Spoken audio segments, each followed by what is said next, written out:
IDTV మన ఉనికి మన వాణి.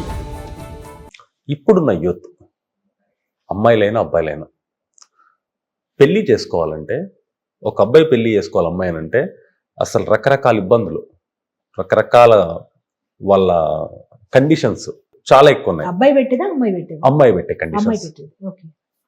అబ్బాయి ఈజీగా దొరుకుతున్నాడు, ఓకే. అమ్మాయి ఈజీగా పెళ్లి చేసుకోవడం దొరకడానికి 100 కండిషన్స్ పెడుతుంది ఈ రోజుల్లో.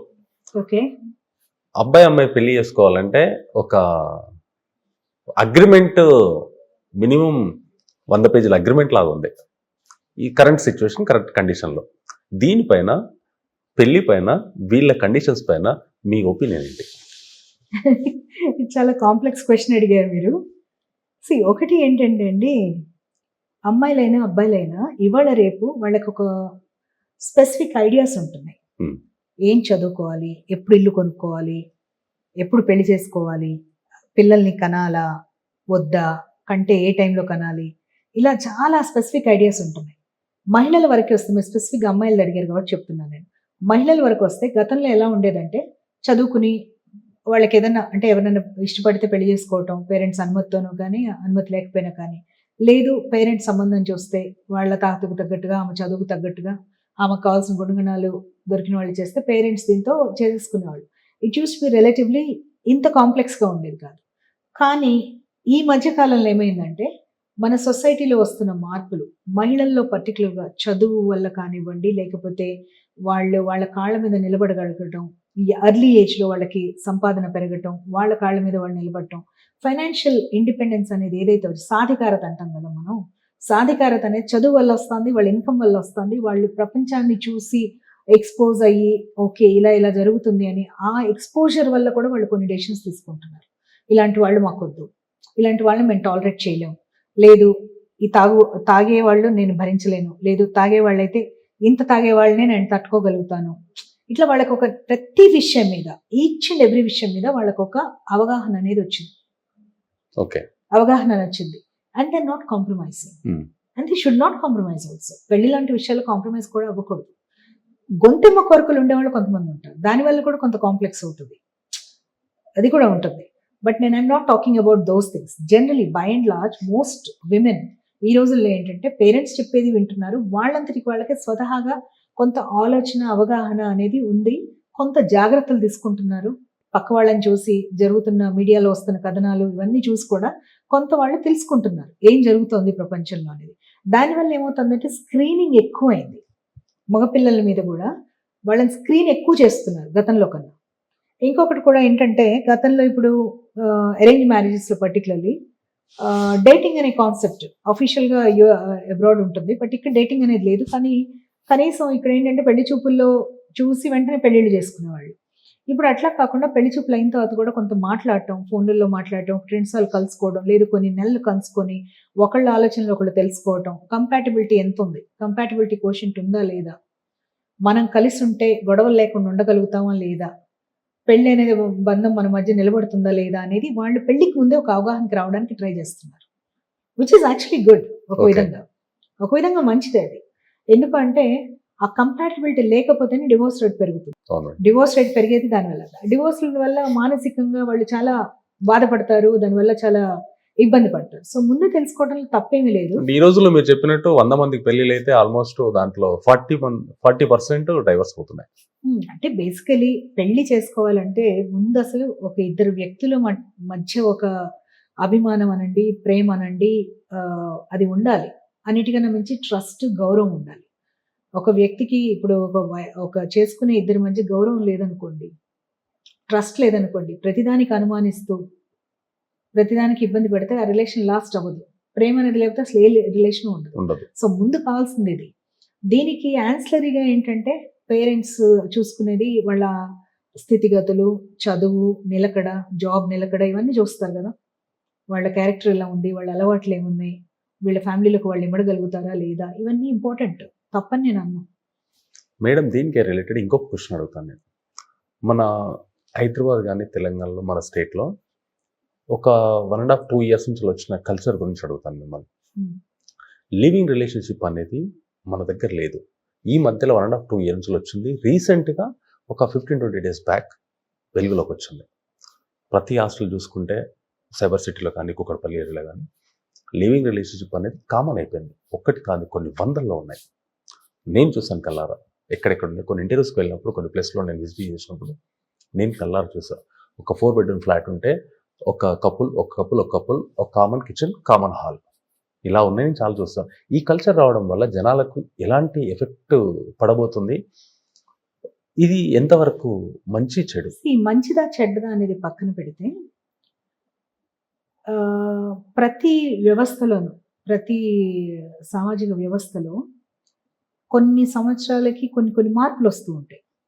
ఫర్ ఎగ్జాంపుల్, ఇప్పుడు మీకు ఒక టైంలో అసలు హోమోసెక్షువాలిటీ అనేది it was a very banned subject. Right madam. It was illegal, immoral అన్ని ఇట్లా మాట్లాడేవాళ్ళు. కానీ స్లోగా people are coming out, accepting that they are gays or lesbians, and సమాజంలో యాక్సెప్టబిలిటీ పెరిగింది టు ద పాయింట్ దట్ అది డీక్రిమినలైజ్ చేశారు యాక్టివిటీ. అండ్ ఆల్సో వాళ్ళు పెళ్లి చేసుకోవచ్చు అనే ఇది కూడా ఆలోచన వచ్చింది ప్రజలకి. అంటే it's no longer a banned subject. దాని గురించి మాట్లాడటానికి భయపడటం, సిగ్గుపడటం అది జరగట్లేదు.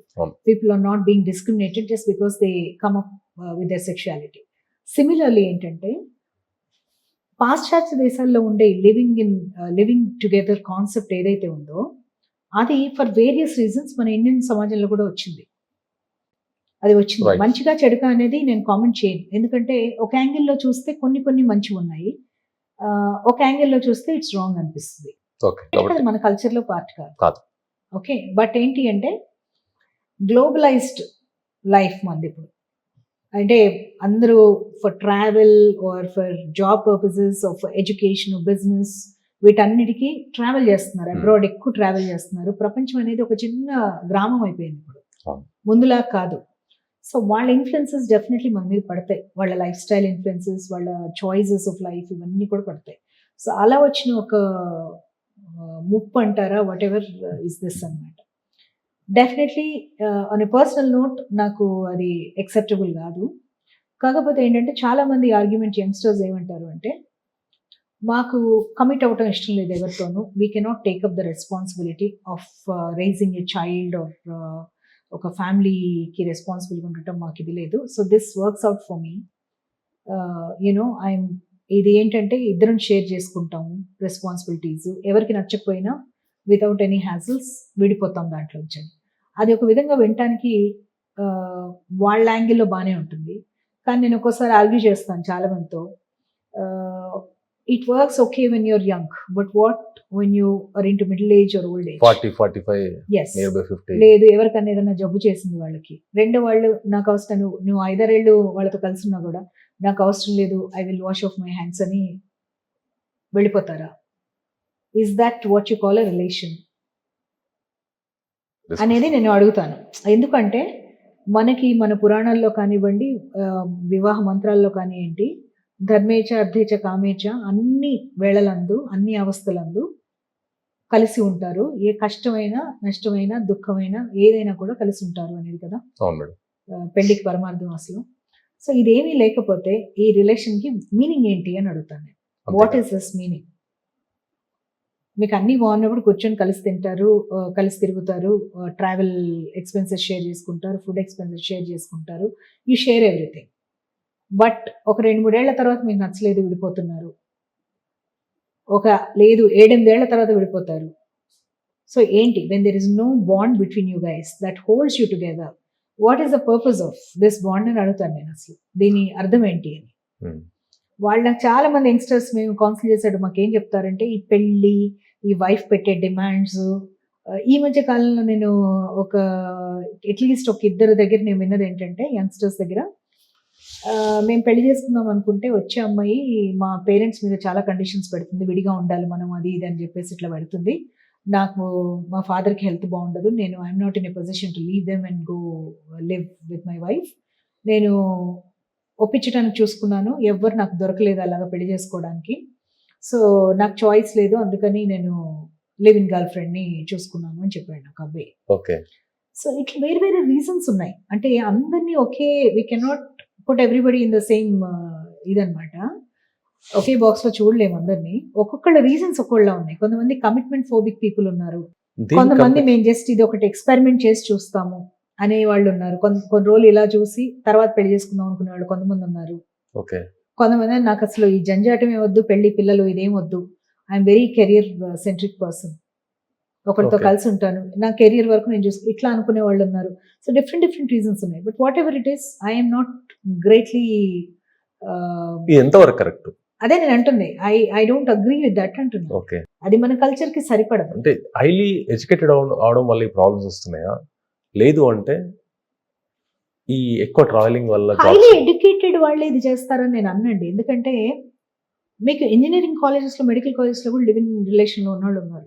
గ్రాడ్యుయేషన్ లెవెల్లో కూడా లివ్ ఇన్ రిలేషన్ లో ఉన్న వాళ్ళు ఉన్నారు. సో ఏదో హైలీ ఎడ్యుకేటెడ్ లేదు బాగా కెరీర్ సెంట్రిక్ అయ్యి అప్పుడే చేస్తున్నారు అనే మాట కూడా కరెక్ట్ కాదు. అందరూ చేస్తున్నారు, all kinds of people. I met a 60-year-old lady, 65 actually ఆవిడకి. షీఈ్ అ విడోవర్ అనమాట. ఆవిడ she went to live in relationship with another widower. ఎందుకంటే ఆమె నేను అడిగాను, ఎందుకు ఇప్పుడు ఈ ఏజ్ లో మీరు ఎందుకు ఇలా అంటే, నాకు బోర్ కొడుతుందమ్మా, నా పిల్లలందరూ సెటిల్ అయిపోయారు, నాకు బోర్ కొడుతుంది, వాళ్ళందరూ అబ్రాడ్ ఉన్నారు. At the same time I don't want to marry, ఎందుకంటే మ్యారేజ్ చేసుకున్నాను అనుకో నా ఆస్తుల మీద వాటి అన్నిటి మీద అతనికి హక్కులు వస్తాయి, నా పిల్లలకి రేపు ఇబ్బంది అవుతుంది. సో ఇది బెటర్ నాకు, అలాగే అతనికి కూడా అదే better. So we both discussed and we decided like this. So ఇదేంటంటే ఏజ్ బట్టి అవ్వట్లేదు, మీ ఫైనాన్షియల్ స్టేటస్ బట్టి అవ్వట్లేదు, మీ మ్యారిటల్ స్టేటస్ బట్టి అవ్వట్లేదు, ఇది ఇష్టం వచ్చినట్టు వెళ్తుంది. ఓకే. ఇంకొకటి కూడా ఏంటంటే నాకు అనిపించేది ఒకటి కాంట్రవర్షియల్ రీజన్ కూడా చెప్తాను. నాకు చెప్పండి. ఒకసారి ఆలోచిస్తుంటే ఏమనిపిస్తుంది అంటే, ఎప్పుడైతే మీకు సుప్రీంకోర్టు ఇంకొక వ్యక్తితో కలిసి ఉండటం అనేది అది it will be a reason for divorce, civil లిటిగేషన్కి అవుతుంది, but it's no longer a crime అని ఒక సెన్సేషనల్ వర్డిక్ట్ ఒకటి ఇచ్చారు మెనీ ఇయర్స్ బ్యాక్. ఆ తర్వాత చూస్తే మీకు పెళ్లి అనే వ్యవస్థలో ఆ శాంక్టిటీ అనేది తగ్గుతుంది. ఎందుకంటే ఇప్పుడు పెళ్ళైన వ్యక్తి, ఒక భర్త ఇంకొక మహిళతో వెళ్ళి ఉండొచ్చు, ఇంకొకటి వైఫ్తో వెళ్ళి ఉంటున్నారు, అది that's not a crime. It is only అది ఎవరైనా పట్టుకున్న ఏదైనా చేసినా కూడా it's becoming a reason for divorce, కానీ that's not becoming a crime. So దానివల్ల ఏంటంటే ఒక నేరము, పనిష్మెంట్, సమాజంలో నగుబాటు, ఈ కాన్సెప్ట్ ఏదైతే ఉండిందో ఇది పోయి విచ్చలవిడితనానికి ప్రజలు నెమ్మదిగా అలవాటు పడుతున్నారేమో అని నా ఉద్దేశం. గతంలో చూస్తే మీరు టీవీలోనే ఇటీవల కాలం చూడండి, లాస్ట్ 1 year ఎన్ని గందరగోళాలు చూసాం, ఇలాంటివి ఎన్ని ఎక్స్ట్రా మ్యారిటల్ అఫైర్స్, ఎన్ని గోళలు, ఇవన్నీ పబ్లిక్ గా వస్తూనే ఉన్నాయి, జరుగుతూనే ఉన్నాయి. సో వీటన్నిటికీ ఏంటంటే ఎక్కడో అది దాన్ని తీసుకోవాల్సిన విధంగా కాకుండా దీన్ని వాళ్ళకి సరిపడే విధంగా ఏదో ట్విస్ట్ చేసుకొని వాడుకుంటున్నారు. ఇది okay, that is what I feel. అది కూడా ఒక బిగ్ రీజన్ అయిందేమో అని నేను అనుకుంటున్నాను. వన్ ఆఫ్ ది రీజన్ అక్కడే స్టార్ట్ అయింది. అదే రీజన్ భయం అనేది పోయింది సొసైటీలో. ఈ నేరం చేస్తే నేను పట్టుబడతానేమో, నా వైఫ్ నన్ను జైలుకి పంపిస్తుందేమో, ఈ భయం అనేది తగ్గిపోయింది. మహా అయితే ఉంది, డివోర్స్ తీసుకుంటాం అంతే కదా అన్నట్టుగా వచ్చింది ఒక విధంగా. That is very wrong. ఎందుకంటే మన కుటుంబ వ్యవస్థ కానీ, మన వివాహ వ్యవస్థ అనేది ఏదైతే ఉందో చాలా పవిత్రంగా చూస్తాం మనం. And that is something which is respected through out the world. ఎక్కడైనా కూడా మీరు ఎక్కడికి వెళ్ళినా కూడా మన వివాహ వ్యవస్థకి చాలా మర్యాద ఇస్తారు. కట్టుబడి ఉంటాం. వేసిన 3 ముళ్ళ బంధానికి చాలా కట్టుబడి. ఇక్కడ ఏంటంటే అది స్లోగా, అది ఎక్కడో నెమ్మదిగా ఆ శాంక్టిటీ తగ్గుతున్నట్టుగా అనిపిస్తుంది. బట్ ఇంకా కూడా percentage is not that high అండి. ఓకే, పర్సంటేజ్ అట్లా చేసే వాళ్ళే చాలా తక్కువ మందే ఉన్నారు. ఇంకో 10 సంవత్సరాల్లో మారిపోయే అవకాశం ఉంది. డెఫినెట్ గా ఇప్పుడున్నట్టుగా ఉండదు. 5-6 ఏళ్ల కింద ఇట్లా లేదు, పెరిగింది, ఇంకా పెరుగుతుంది. కంప్యూటర్ లేని యుగాన్ని చూసాం, మొబైల్ లేని యుగాన్ని చూసాం. అక్కడ నుంచి స్టార్ట్ అవుతూ ఆండ్రాయిడ్ ఫోన్స్ ను, ఇప్పుడు స్మార్ట్ ఫోన్లు అన్ని చూస్తూ వస్తున్న ఏజ్. ఇప్పుడు నెక్స్ట్ ఏం జరుగుతుందో కూడా చూడబోతున్నాం. తర్వాత ఏం జరుగుతుంది అనేది అంతేగా మేడం. టెక్నాలజీ మనిషి అభివృద్ధికి వాడుకోవచ్చండి, అట్లాగే నాశనానికి కూడా వాడుకోవచ్చు. అది ఎలా వాడుకుంటాం అనేది మన తెలివితేటలు బట్టి ఉంటుంది. ఇప్పుడు వాట్సాప్ వల్ల సంసారాలు ముక్కలవుతున్నాయని వింటున్నాము. అదే WhatsApp is a great communication tool. WhatsApp లో బిజినెస్ చేసుకొని మంచిగా అభివృద్ధి పొందుతున్న వాళ్ళు ఉన్నారు, వాట్సాప్ వల్ల నాశనం అవుతున్న వాళ్ళు కూడా ఉన్నారు. Thank you madam. చాలా రోజుల తర్వాత ఒక మంచి ఇంటర్వ్యూ, మంచి సెషన్ చేశాను అనుకుంటున్నాను.